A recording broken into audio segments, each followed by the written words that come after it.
loves. Welcome to part 2 of my experience with a bad company. So let's do a quick recap of part 1. So I started at the agent level, and I was promoted, and I got ambitious and excited for what the future held. And I just kept pushing and driving and wanting to learn. And so you saw this, like the first 3 years, this excitement. And then you saw me have to start battling an HR manager that continuously did very racist things. I'm not saying she is racist. That's a heavy word, and I wouldn't use it as far as to call her racist. I can't say that. I don't know.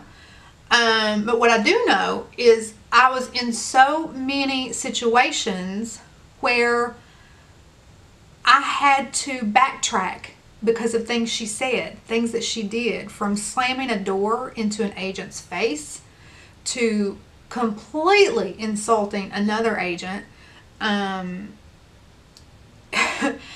We had an agent that her name was on Look Who's Got Busted, but you could look at the picture of the person on Look Who's Got Busted and look at our agent and see they were not the same person. Apparently our HR manager felt like all black people look alike because she grilled this agent for 30 minutes.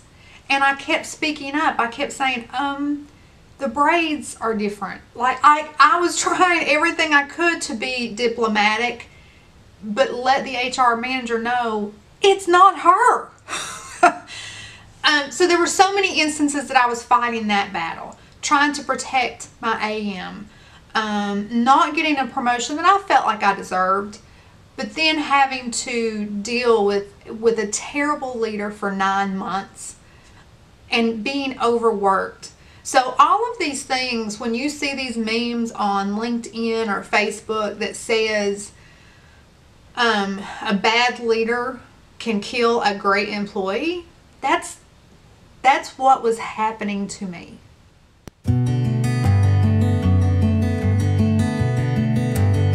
Alabama for 2 weeks. So I go. And I think this truly was the point in my career that shit just kept getting worse, and it just never got better. It never got better. So the first 2 days that I was in the site, I was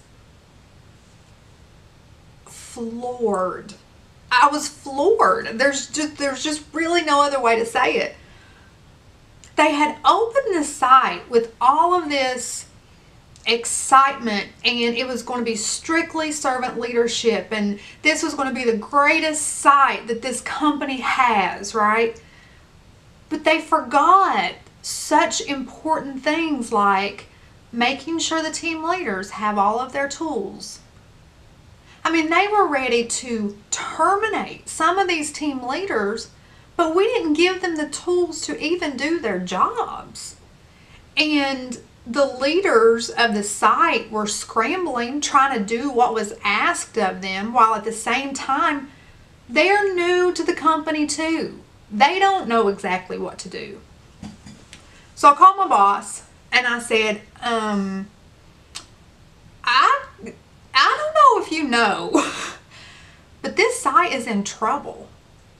There's no way I can get all the things that these team leaders need accomplished in 2 weeks, and I can't do it by myself.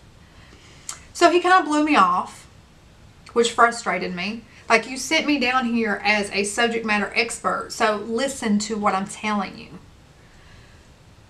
A couple more days, I called him back again. I said, I don't think you understand. what this site needs. He blew me off.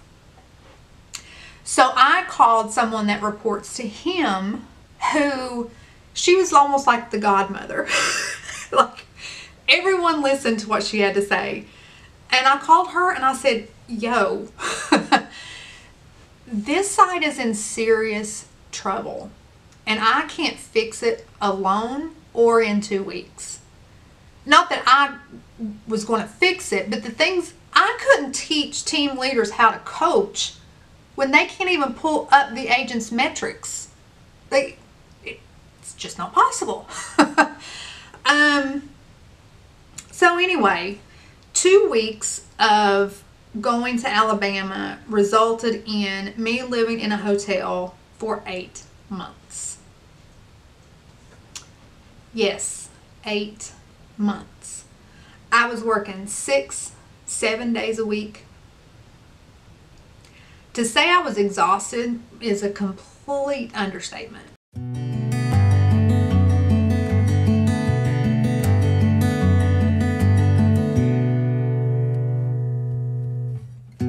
Because I was so tired. I mean, you're running 6-7 days a week. 10, 11. One day I was sitting in the conference room and I just started crying. And the fairy godmother, she was like, I don't know why I keep doing this, but she was like, what's wrong? And I said, I'm just so tired.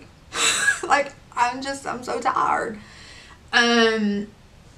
Because, you know, it's one thing to work those kind of days and then work those kind of hours.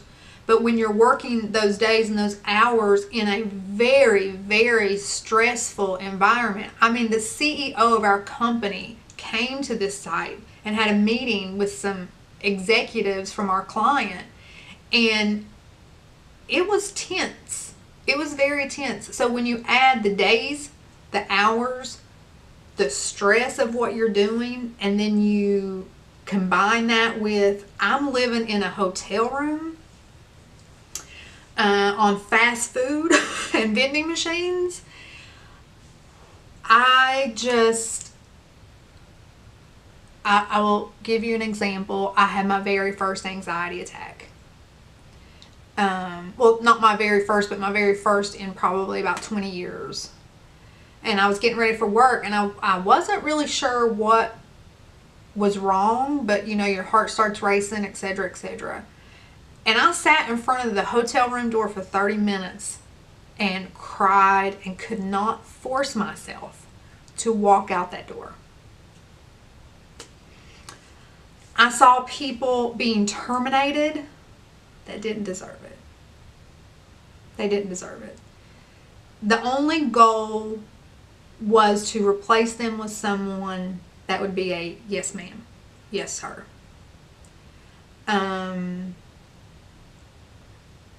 It was rough. It was rough. And all the while, my director keeps telling me I'm going to get a remote position. So I was going on I took a week off and I was going to visit my kids. And my director tells me, I have 2 job offers for you. I want you to think about them while you're gone.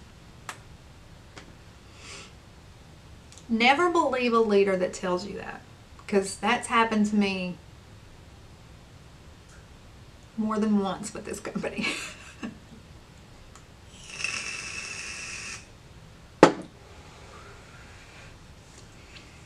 So I said, okay, let's hear it. And he said, option number 1 is, my vape is going across the camera. Option number 1 is site director. To which I was like, no. At this point, I had just been so beaten down.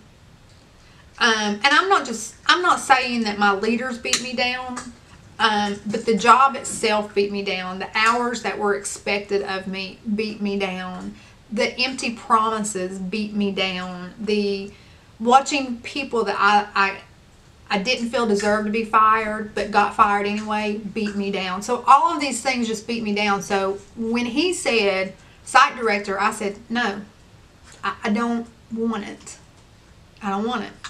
And he goes, well, think about it. Or leadership development director. And that just, I was like, yes, that's what I want. Yes. So I really didn't have to think about it because I knew what I didn't want and I knew what I did want. So when I came back, I told him, I said, I want to do the leadership development role. And he said, all right, let's have you start doing it.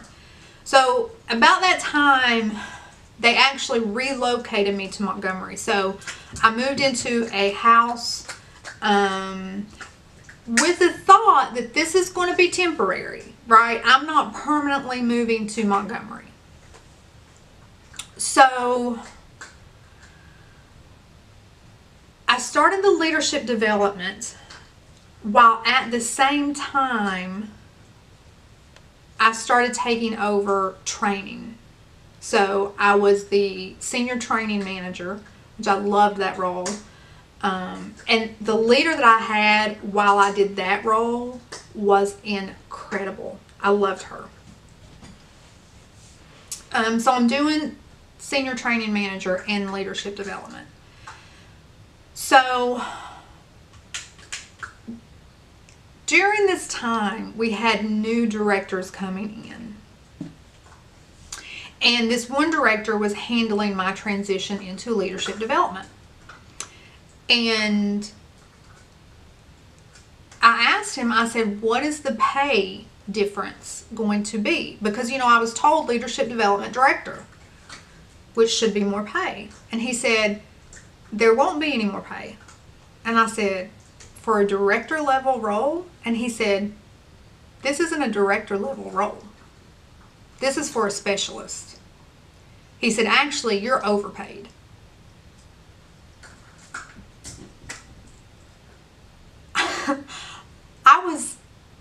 I was pissed, to say the least. The director that told me it would be a director role, I walked in his office and I shut the door, and I had been working with this man. I admired this man so much. I had worked with him for years, and I just sat down and I said, I want you to know how disappointed I am in you. And he said, why? I said, because you told me this was a director level role. I accepted it, and it's not. But what disappoints me is, why didn't you just come tell me? And he had the opportunity to, you know, because the truth is, you should never assume that you have any title, any pay, or any role until you sign the dotted line.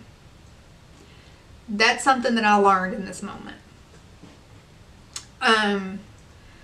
But he said, oh, well, it still could be. Like, he's just totally blowing me off. It still could be. I'm still working out the kinks. No, you're not. You just don't have the spine to tell me that it's a specialist role. That's all. So I took the role because at the end of the day, leadership development was what I wanted. It was where I wanted to be. And I knew eventually, as a leadership development specialist, I would get to go home. Some things happened. Here's the thing with the company. Like, I could continue telling this happened, this happened, this happened. Here's the thing with a company, any company. They're always going to make business decisions based on their financials, right? The director that lied to me about the director position had told me that my bonus for that year would be based off of the account. when I got my bonus that I had to continuously call about and beg about and plead about. It was just based off the Montgomery site. So I'm just continuously being lied to. I think that when my leaders are telling me one thing, I think that's their intention in the beginning, but then the financials prohibit them from following through on it. So instead of just having an open and honest conversation and say, you deserve this, I really wanted to give it to you, but this is where the company stands right now, so this is what I have to give to you. I would respect that. But being a coward and not being upfront, I don't respect that. And that's how you beat down loyal employees. I loved this company. But it's like, how many knocks does a leader think an employee is going to take before they're no longer loyal? They're no longer willing to give you 110% because you only been returning 30%. Like, I got to look on my return on investment as well. So anyway, a lot of things like this happened. But now I'm on the leadership development team and I'm so excited. It eventually did turn to a remote position, so I got to move home.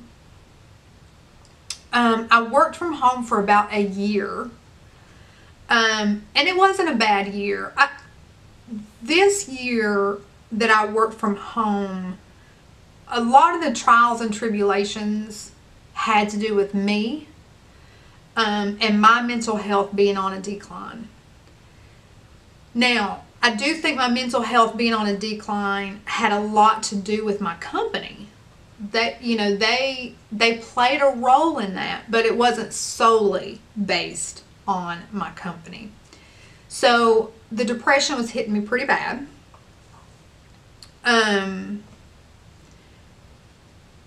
So a position became available in a site close to my home. And I said, I got to get out of this house. I have to work around people. I cannot work from a laptop in a room all day.